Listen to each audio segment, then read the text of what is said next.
Hello guys, अगर आप लोग को मेरे वीडियोस पसंद आ तो मेरे वीडियोस को लाइक कर दे, शेयर कर दे, मेरे चैनल को सब्सक्राइब कर दे। मार्स सुपर विलन के पिछले एपिसोड के एंड में हमने देखा था कि हमारा जाओ नीचे की तरफ आ जाती है। इसके बाद सारे लोग को देखकर बोल रहा होता है कि सारे लोग को मेरा प्रणाम, और स्पेशली चौथा भाई जाओमिंग आपको मेरा प्रणाम। ये सुने बाद जाओमिंग बोलेंगे हाँ तुमको भी मेरा प्रणाम 16th ब्रदर जाओ। मैं कुछ महीने से तुमसे बात करना चाहता हूँ क्योंकि मैं तुमसे ये पूछना चाहता हूँ कि तुम्हारे टैलेंट की वजह से और तुम्हारे हार्ड वर्क की वजह से तुम्हें गुआंचा मॉडर्न के अंदर भी सीट मिल सकती है। इसका मतलब गुआंचा मॉडर्न अपने डिसेबल तुम्हें बनाने के लिए पूरी तरह से तैयार है, फिर भी तुम कांगमैन मॉडर्न के यहाँ पर जाकर उसका डिसेबल बन चुके हो। मुझे ये बिल्कुल भी समझ नहीं आ रहा। ये सुनने के बाद जाओ बोलने लगता है कि ओह तो आपको इसके बारे में जाना है। वेल ऐसा करने के लिए मेरे पास अपने खुद की रीजन से आपको इसके बारे में चिंता करने की कोई भी जरूरत नहीं। और इसे देखने के बाद हमारा एल्डर फू बोलने लगता है कि ओके ओके इस बंदे का नाम तो जाओ है ना, ये जाओ फैमिली का एक नल्ला सा बंदा है ना, तो क्या अब ये नल्ला सा बंदा आपके कांगमैन मॉडर्न का डिसेबल है क्या? ओके ओके मानना पड़ेगा भाई, आपका कांगमैन से किसी भी बंदे को अपना डिसेबल बनने के लिए तैयार हो जाएगी। ये सुनने के बाद एल्डर फू भड़क जाती है। इसके बाद चिल्ला के बोलने लगता है कि आप अपने औकात से बाहर जाकर बिल्कुल ही बात मत कीजिए क्योंकि हमारे कांगमैन मॉडर्न काफी ज्यादा स्ट्रांग है और आपकी गुआंचा मॉडर्न जितना स्ट्रांग है। और अगर हम जाओ के बारे में बात करें तो वो सबसे ज्यादा टैलेंटेड है हमारे कांगमैन मॉडर्न के डिसेबल के अंदर। और सिर्फ टैलेंटेड ही नहीं बल्कि उसको एंशिएंट बुक और एंशिएंट लिटरेचर के बारे में काफी कुछ पता है, तो इसीलिए उसको यहाँ पर मैंने ही बुला दिया ताकि वो हमारे मदद करे और वो जेंट स्पिरिट स्टोन हमें तुरंत ही निकाल के दे दे। ये सुने बाद एल्डर फू बोलने लगता है कि तुम्हें सच में लगता है मैं इतना कमाल का जेंट स्पिरिट स्टोन को तुम्हें यूं ही ऐसा दूंगा? ऐसा सपने भी नहीं होने वाले क्योंकि इसके बारे में सबसे पहले हमारे गुआंचा मॉडर्न के डिसेबल यानी यान जाओ जी ने निकाल दिया है। यहाँ पर मैं ये मानता हूँ कि ये माउंटेन हमारे सेक्ट के अंडर बिल्कुल ही नहीं आया था, फिर भी तुम्हारे सेक्ट के अंडर भी बिल्कुल ही नहीं आया था, तो इसीलिए हम दोनों एक समझौता कर लेंगे और उसी समझौते के मुताबिक हम दोनों मिलकर ही वहां पर जाएंगे वो जेंट स्पिरिट स्टोन ढूंढने के लिए। ये सुने बदले वो बोलने लगता है हाँ मैं भी तब से वही सोच रहा था, हम दोनों मिलकर वहां पर जाएंगे और हमारे दोनों सेक्ट के बीच में जो भी बंदे काफी कुछ काम करते हैं उसी बंदे को ज्यादा शेयर मिलेगी वहां पर उस चीज के लिए। ये सुने बदले फू भी बोलने लगते हैं हाँ मैं भी इसके लिए अग्री करता हूँ, पर जैसे ही यान जाओ जी ने इसके बारे में तुम्हें बताया वैसे ही तुमने इस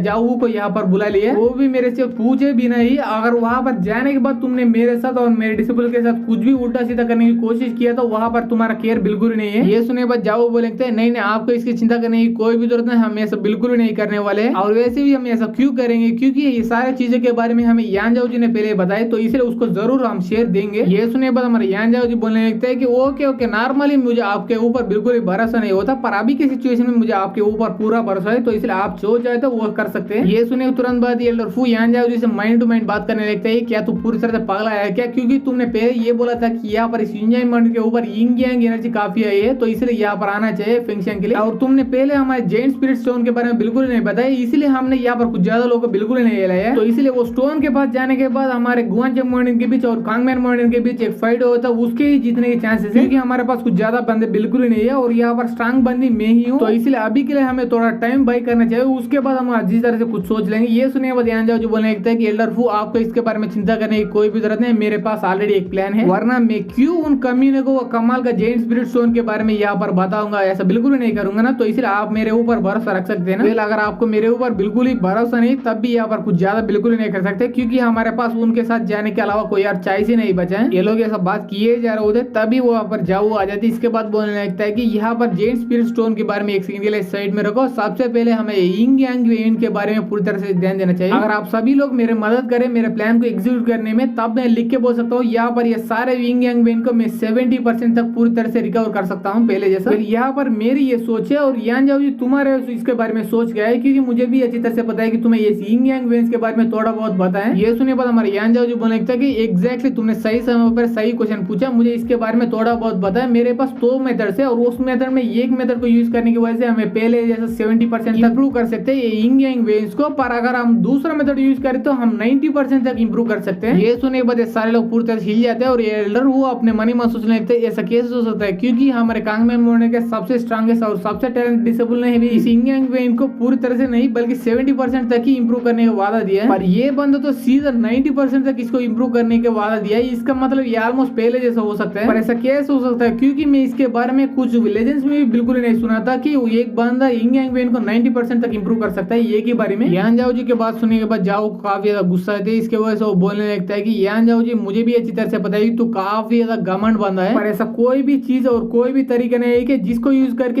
एक ही बारे में यिंग यांग वेव्स को पूरी तरह से 90% तक इंप्रूव कर जाए। ये सुनने के बाद जुआन से बोलने लगता है कि तुम दोनों हमारे सेक्ट के यंग एंड टैलेंटेड डिसेबल हो, तो इसलिए एक बार सीरियसली वो यंग एंड वेन्स के ऊपर ऊपर वो मेथड अप्लाई करने से पहले यहाँ पर हम लोगों को टेस्ट करके दिखाओ, तब हमें भी तुम लोगों के ऊपर पूरी तरह से भरोसा आएगा। ये सुने के बाद जाओ बोलने लगता है ठीक है मैं तुम लोगों को दिखाने के लिए तैयार हूँ अपना मेथड। ये सुने के बाद यान जाओ जी बोलने लगता है नहीं नहीं मैं बिल्कुल ही तैयार नहीं हूँ, क्योंकि मेरे मेथड जाओ जैसा नल्ला मेथड नहीं बल्कि काफी ज्यादा कमाल का मेथड है। तो इसीलिए वो एक बार यूज करो तो मेरे अंदर की एनर्जी काफी हद तक कम हो जाएगी, तो इसलिए मैं ऐसा बिल्कुल नहीं होने देना चाहता हूँ। तो इसलिए आप बुढ़ाओ लोगों को मेरे मेथड के बारे में देखना है और जानना है तो आपको यिंग यांग वेन्स के यहाँ पर जाने तक का वेट करना ही पड़ेगा, क्योंकि वहां पर मैं अपना मेथड शो करूंगा तुम लोगों को। ये सुनने के बाद रुओ को काफी ज्यादा गुस्सा आती है, इसके वजह से चिल्ला के बोलने लगते यहाँ जाओ जी एक बंदे के पास इतना भी ज्यादा घमंड ठीक नहीं होता, तो इसलिए अपना औकात में रहकर बात करो हमसे। तब एल्डर जुआन सी बोलने लगता है कि ठीक है यहाँ जाओ जी अगर तुम्हें वो मेथड को हमें बिल्कुल नहीं दिखाना चाहिए तो मत दिखाओ, पर उस मेथड के बारे में हमें थोड़ा तो बताओ। ये सुनने के बाद यहाँ जाओ जी बोलने लगता है हाँ मैं उस मेथड के बारे में आप लोगों को बताने के लिए बता सकता हूँ, पर उस मेथड के बारे में आपको बताने के लिए मुझे सबसे पहले अभी का यिंग यांग एनर्जी का सिचुएशन और यिंग यांग वेन्स का सिचुएशन को पता करने की जरूरत है, और उसके लिए मुझे ये यिंग यांग वेन्स को पूरी तरह से महसूस नहीं बल्कि पूरी तरह से अपना आंखों से देखना पड़ेगा, तभी मैं कुछ बताऊंगा, तब तक मैं कुछ भी नहीं बता सकता। और मैं सिर्फ आप लोगों को यही बता सकता हूँ कि अगर मैं अपने मेथड को यिंग यांग वेन्स के ऊपर यूज करूँ तो तुरंत ही वो यिंग यांग वेन्स पूरी तरह से ठीक हो जाएंगे 90% तक। और ये सुने के बाद जुआन से पूरी तरह हिल जाते हैं, इसके बाद पूछने लगते हैं क्या तुरंत ही ठीक हो जाएगा, वो भी 90% तक। पर यहाँ पर मुझे पहले ये लगा था कि वो यिंग यांग वेन को 90% तक ठीक होने के लिए कम से कम 2 या 3 महीने तो जरूर लगेंगे। ये सुने के बाद जाऊ बोलने लगता है कि एल्डर जुआन आपको इतना भी ज्यादा चौंकने की जरूरत नहीं है, क्योंकि मेरा मेथड भी उसको 70% तक काफी जल्दी ही ठीक करेगी। ये सुनने के बाद एल्डर जुआन सी बोलने लगता है कि ठीक है भाई मैं तुम दोनों को अपना मेथड यूज करने का एक मौका दूंगा, अगर अपने मेथड पूरी तरह से ठीक नहीं कर पाए तो तब दूसरे बंदे को मौका दिया जाएगा, पर किसी भी बंदे की मेथड की वजह से वो वेंस ठीक होने के बदले पूरी तरह से बिगड़ गए तो उसको जरूर इसके लिए सजा मिल के ही रहेगी, क्योंकि वो वेंस सिर्फ हमारे दोनों के सेट के नहीं बल्कि पूरी दुनिया की है। तो इसलिए यहाँ पर अगर वो पूरी तरह से बिगड़ गए तो हमारे ऊपर ही पूरी तरह से मुसीबत आ सकती है। ये सुनने के बाद ठीक है बोल के वो सारे लोगों को वो जेंट स्पिरिट स्टोन कहाँ पर रखा हुआ था